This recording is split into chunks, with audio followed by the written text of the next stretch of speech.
la sika wapi to bimisa ba vérité na kati émission na plateau on nazanga moroté nazana moko ya ba chroniqueuse na kombo ya Mokib azabi patron ya chaîne na Mokib officiel TV to sola ba sujet tellement belé to bana d'abord ko sola sujet oyoza ils ont le vraiment makasi sur pasteur David Paul Olangi na mwana na Élysée et pourquoi pas to le ba makambo pe ya ba oyozo et ningi c'est pas internet il y a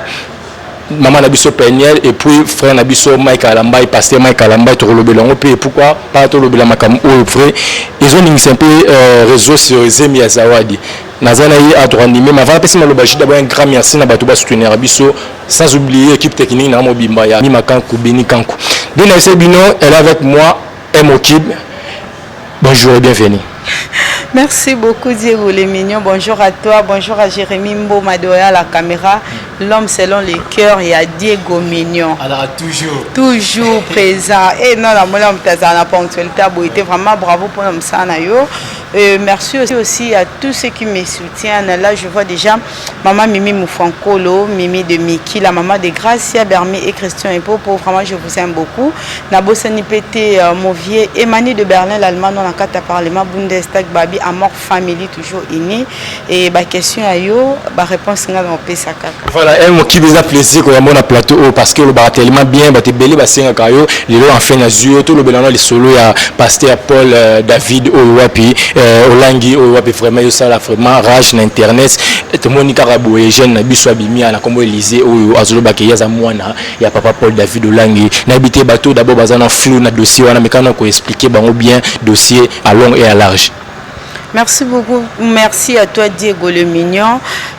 Dossier wana est tellement fragile, il faut que le baron toujours na ba réserve. Parce que depuis to vanda biso na yo to bande internet non to mona mwana mo boete ayaka kalobi ke kombo nanga Élysée Olangi na za mwana ya Paul David Olangi. Tango to moni yango nga ba impression nanga liboso za ki ya koyoka nanu mwana ngo alingia lobanini. Et tant que zoka côté mususu fe bazo wanga na ye ceux qui pas lingia s'imposer na famille wana mais kuna bazo reconnaître été maintenant faut to comment calculer pourquoi a sauter ba famille nyonso a pointer kaka papa na biso Paul David Olangi et autre chose pourquoi famille wana ba wanga na bana nyonso te bazo wanga la kaka Élysée Olangi donc qu'elle soit vrai qu'elle soit que aza mwana ya famille Olangi mais et ça n'a pas manière douteuse photo yé banini saliba douter na existence na yé ce qui peut azali mwana na bango so bango bazo wanga na photo yé bazo wanga na pourquoi jusque là nous avons des grandes questions oyo biso na yo to zaka na ba équation mais morphologie à mwana wana nga meke kotala et puis à part koyoka koloba au moins zo la mwana na ya Élysée wana c'est Paul David Olangi en attendant bakenda kosa test ADN menga dala mona kilo moko o ba ombale ba kokala na we zolo na ba ombale na mona yango déjà et kokana hormis cela mutete la nyon soit za moi mukalo ba na audace moi nana za mutete la je pense que est vraiment vrai que azali moi na bango mais en attendant to zela ba résultat médical ou eko affirmer biso audacité à kolobela likambango bien soit to condamné Élysée ou to condamné Paul David Olangi mais jusque là to zaka na batanto plutôt voilà c'est là deux ans tantôt plutôt na habité to kota vraiment na dossier ngo parce que nazo ki temps vraiment Rolanda Élysée alobi ki ba viola kai maman na yi habité expliquer no biso bien côté wana na depuis ce kaka la maman d'Élysée a été violée nanda kwa Paul David Olangi selon histoire où yazobete la biso sa maman travaillait nanda ku ya maman ya couple Olangi au bakufa que leurs âmes reposent en paix abando travailler kunaka des arabajet msu yo pe pas bien bozana moi bonne na bino mo boyo so tseka misu et mutu msu pe bon la moi msu so ouverte te le roi la biso boy autrefois normal pona battre la musala to pona boy mais la fille là a dit que maman n'a se prononcer qui pour dire na ba couple Olangi que Paul David Olangi a violé ngai allez batay na idée que botika kaka bondeko parce que bossa déjà place moko malheureusement pour na maman ngo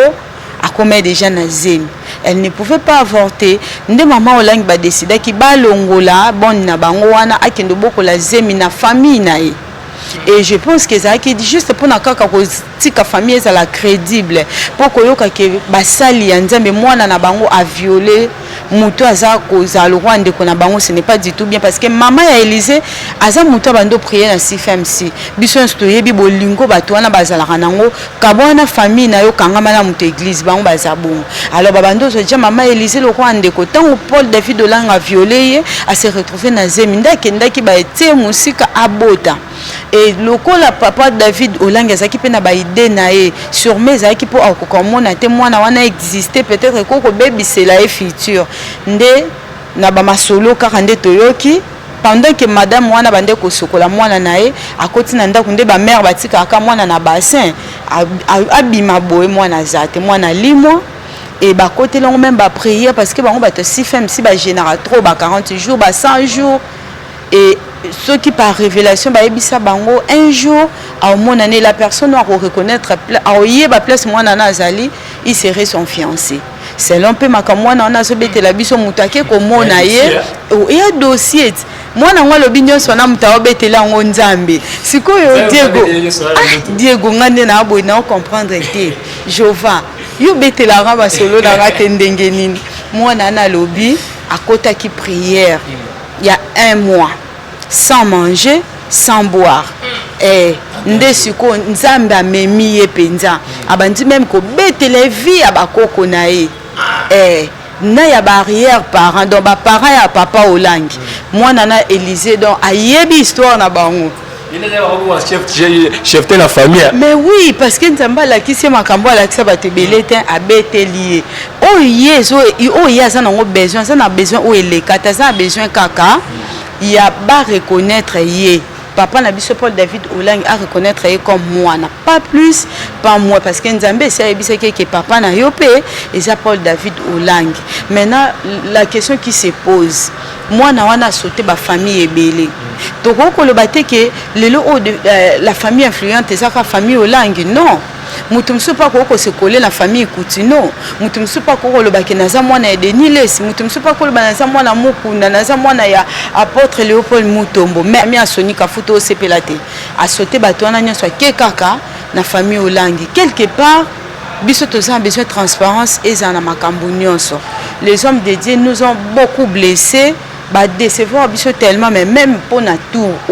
le quoi moi na zo mona na mona ba boka ka été l'enfant c'est une bénédiction ale kananzela ya bondumba nanzela viol nanzela nyonso c'est une bénédiction alors c'est à notre papa à reconnaître kaka mwana wana mais piège mon pesa en quatre wana Diego ozo sala ke papa wana pe aboya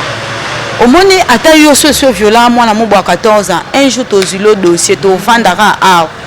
ngai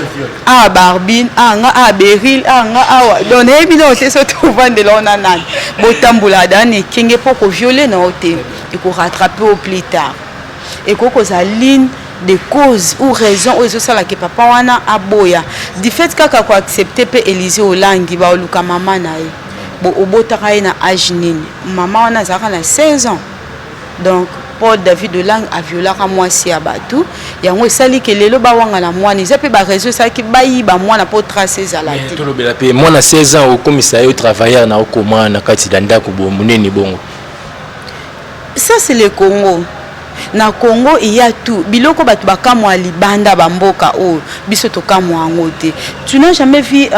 un enfant recevoir 15 ans 14 ans aza receveur mutu bantu misusu mona bango azotambusa babiloko bazo salise ba misala moko boye azana ba 15 ans ba 14 ans ba parents ba lobanini article 15 il faut se débrouiller peut-être ezali manque ya responsabilité to place ya kozala na stabilité ezala kite yango yakana ko travailler pa mama Olang et ba lokota ka na nzela te ezalo kola mwana moko na kati ya église azo telengana yo so en place ovandi site je pense yakana ba anglais wana parce que kuna wa Olang ande vraiment ko soutenir pe ba jeune ko encadrer bango je pense yakana anglais et encadrement azala pas mosali ya nzambe le mal est que oyo ekomaki esi ekomaki wana pour mwana ya pasteur aza pasteur te pasteur Paul David akomi pasteur mikolo quand il avait posé l'acte azalaki na mosali ya nzambe te jusque là on peut comprendre que ye pe peut-être azalaki nanu très jeune mwasi wana pa azalaki très jeune je pense c'est ça bon. Voilà Mokibi c'est le commentaire Nathalie une émission il y a la fille Élysée un frère a commis bien pourquoi est-ce que vraiment ceux qui m'ont dit moi est-ce que famille ne quand s'appelle a reporté plainte c'est ça la question faut se poser famille nini ceux qui bango baba papa Paul Andimi que moi na est-ce que reporter plainte pour ça papa na biso Paul aza intellectuel ayebi makambo zo sala yango na loba na yo soki azoboya kondima mwana wana parce que ba piège ezali soki andimi mwana wana oyebi qu'il faut dédommager il faut dédommager mwana wana il faut dédommager maman ya mwana wana Élysée et je pense famille wana pe ate Élysée abokomaki n'importe où par-ci par-là famille wana ba hôtel na idée que mwana biso a souffrir mentalement aza stable te pona minute so Élysée wana za parmi bato so aza ba nerf solidité akoko komi boma au vanda ba bokolo na ba conditions mo par rapport yo comprendre que vie on a vivre il ne fallait pas na vivre aussi j'étais avec mes parents aux monde donc mwana wana Élysée azo mérité affection parentale azo mérité par ya bien et pas papa na Paul David de Lang attends un discours na zolo bana lingi na ngambongo nete ezambonga makileza non non ce qui lelo ba document yango ba résultat médical et l'explication mwana na ye papa na biso wana aoza na justice famille je pense que funda e pona ka ya viol ndenga sundola ka mwana mais tout le monde peut moi azo réclamer vraiment tes sadem mais maman a disparu parce que papa peut que zone dimaté comment maman peut évoluer notre justice elle est tellement forte on ne peut pas s'échapper de la justice non ça la justice c'est une confiance pour nayebi kelelo oyo batumso balobaka ya za na mbongo samba na été mais la chose qu'on ne peut pas oublier la justice fait à la wana à la défensive des faibles. Ce n'est pas dit que il faut manipuler les faibles. Ce n'est pas du tout normal. Je pense que même le juge Baza 10 et que 9 côté la papa Nabiso Paul David parce qu'il y aura même une seule personne qui prendra la part d'Élysée. Je sais que surtout ce qui est Élysée Makambazo le Banabiso que Dieu lui a montré, Dieu peut lui défendre, peut la défendre je pense. Voilà, mesdames et messieurs, fidèles internautes, vous êtes nombreux à suivre cette émission de Kundula Skype, de Kunduli dossier où il y a papa Paul David Olangina, de Konabis moi c'est Élysée, vraiment, et ça dossier moi vraiment à suivre de près, dengue Mokiba lobby, justice, Nabiso salon confiance. Vraiment, on a décidé à parler vraiment de l'une des bâtiments de question de retour vraiment tout ça parce que vous savez d'abord mes condoléances na famille à Nadine Tirbo chroniqueuse Nabiso Parototique Abiso vraiment et ça lit pas si na évité aux appels à souvenir naie. Bon. Nadine Tirbo a se reposé car amna epé manakimia et courage na bisonio parce que to kufeli aussi à sa famille biologique ko vanda na inde to vanda non to vanda te mais dis-moi na ebi kaza concert o to bande pe ko tala tango sala ba makambu na ye elle travaillait pas mal donc et ce ça ka passe comme on a jeune boy à disparaître kaka bo donc eza leçon pour nabiso s'il vous plaît bato bayaka na barankin tant tozo la touro toza discipliné ngape na métier na kati toza discipliné montrer que nous sommes matures tant de quoi kufi to aborder pata ba sujet malamu touro to finga na nonte to beta masolo a bien pour te prouver vraiment que toza en passe na motema je pense que ça bon. Voilà, là, j'espère que le message non, ils a vraiment passé parce que l'émission ils a tellement suivi partout dans le monde. Tout bêta ma solo de autre le bateau. Na no saki na ibandeli na que tout bêta ma solo ya peigné na Michael Lamba ndizo kendele vraiment na biko la na ba live ne somi balé mais question na retour na yo compromis ni nokozwa entre na live à peigné na live à Michael Lamba. Bon bango balé baza ba adulte peigné à sa adolescente a comme déjà adulte au pe a sel makambo belé au ba mère na biso basala au biso na spéto sala donc tant bazolo ba makambo na bango yé na pasteur Mike ils sont responsables au mutu moko te akoko ko accepter mutu aza pembeni na yo ba finga ye ponanga neti nga na zana mutu mo afinga yo parce que aux alananga quelque part et diminuera crédibilité à bateau pasteur Mike ngala bande ko lo bango na ba émission nyonso il fallait qu'il y ait Vanda Penza. Avec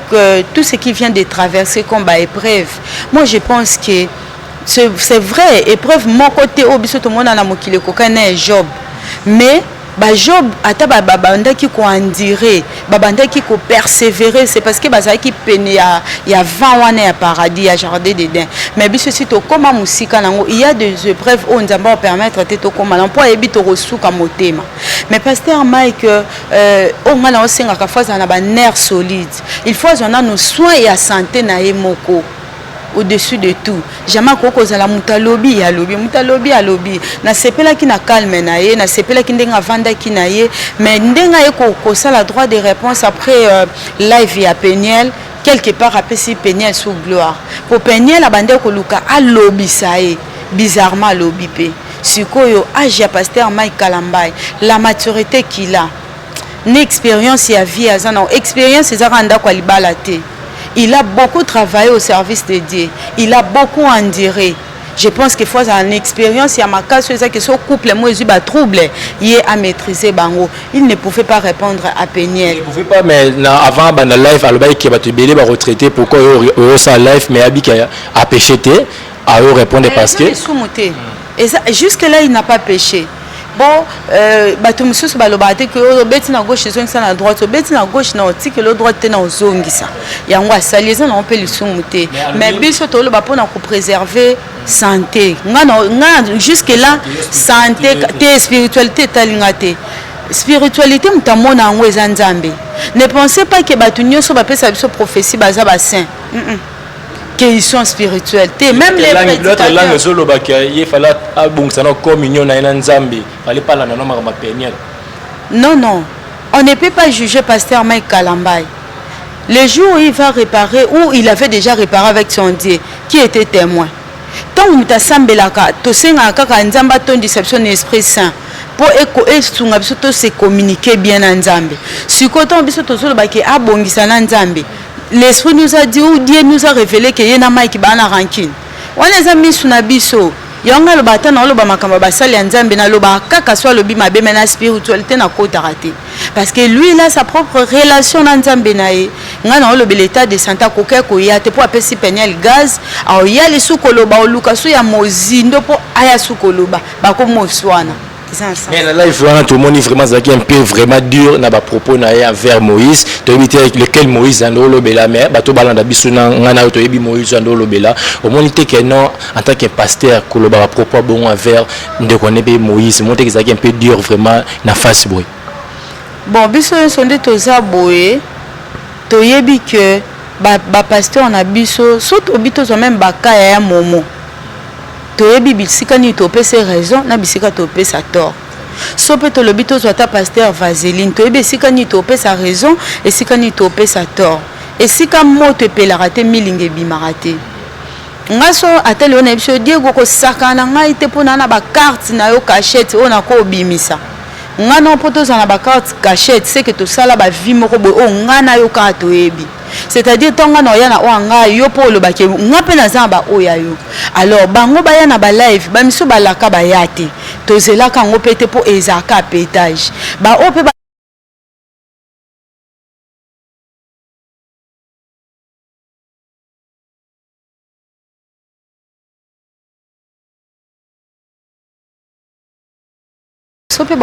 bango. Mais moi je pense que dans le moment où tu komeli, ceux qui vraiment ils sont spirituels, bah comprendre même na ba misu moko boye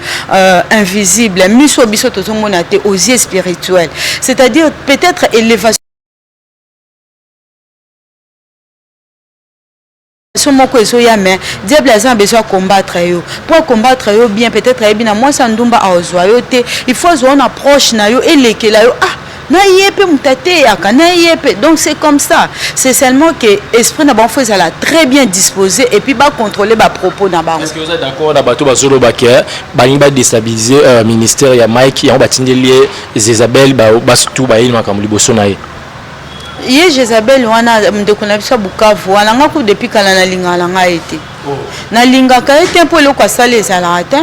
Yo bien ote ke ba makambo bela monter pour na pasteur Mike. En montant, ebele eza solo te so ezalaki ya solo mais lelo alinga batela zemi wana po ye na ba discours na ye je ne peux pas avorter mais cet enfant ne verra jamais Mike mais faut lakisa biso ye po biso tozwa pasteur Mike to meme na stade de martyr yo kati musapo akati suki akati lisu to boma ye sikotango ye libiso mwana ana te il faut to bomana yo parce que ozo monter loko moko boye o eza nango pona mosali ya Nzambe te obakiseli